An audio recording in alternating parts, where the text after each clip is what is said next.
তেওঁলোকে এতিয়া কি হয় কেণ্ডিডেট ডিক্লেয়াৰ কৰি দিলে ইয়াৰ দ্বাৰা কি সূচায় সেইটো মিনিংটো ক্লিয়াৰ হৈ গ'ল নহয় জানো গ্ৰাম্য আৰু একত্ৰীকৰণত নাই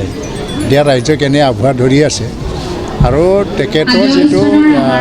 ৰাজনৈতিক কৌশল এটা আভুৱা ধৰা কৌশলে হয় গৌৰৱ গগৈ অহাকালি আপোনাৰ কমলাবাৰীত আহিব কিবা ক'ব যথেষ্ট সমালোচনা আহক গৌৰৱ গগৈয়ে সমালোচনা কৰে নে সমৰ্থন কৰে এইটোলৈ কাৰো কোনো প্ৰভাৱো নাই ক্ষতিও নাই লজো নাই বিটিচি ইলেকশ্যনটো জাৰি কৰাৰ নিচিনাই লাগিছে মানে যদিও আনুষ্ঠানিকভাৱে হোৱা নাই তো ইয়াত চব দলে ইয়াত অংশগ্ৰহণ কৰিবলৈ আহিছে আচল মানে প্ৰকৃত গণতন্ত্ৰ দেখিবলৈ পাম মই ভালেই পাইছোঁ সময় কম আছে একত্ৰীকৰণৰ প্ৰসংগটো কিমান দূৰলৈ আগবাঢ়িছে এইবিলাক কথাটো মোৰ মানে আলোচনা কৰিবৰ কাৰণে বহুত মানে টান লাগে কাৰণ ইয়াত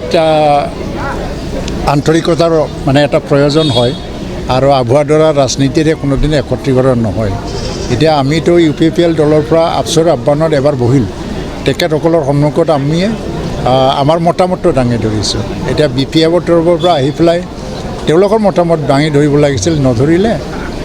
নিদিলে আৰু তেওঁলোকে এতিয়া কি হয় কেণ্ডিডেট ডিক্লেয়াৰ কৰি দিলে ইয়াৰ দ্বাৰা কি সূচায় সেইটো মিনিংটো ক্লিয়াৰ হৈ গ'ল নহয় জানো গ্ৰাম্য আৰু একত্ৰীকৰণত নাই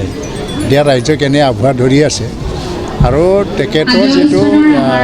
ৰাজনৈতিক কৌশল এটা আভুৱা ধৰা কৌশলে হয় গৌৰৱ গগৈ অহাকালি আপোনাৰ কমলাবাৰীত আহিব কিবা ক'ব যথেষ্ট সমালোচনা আহক গৌৰৱ গগৈয়ে সমালোচনা কৰে নে সমৰ্থন কৰে এইটোলৈ কাৰো কোনো প্ৰভাৱো নাই ক্ষতিও নাই লজো নাই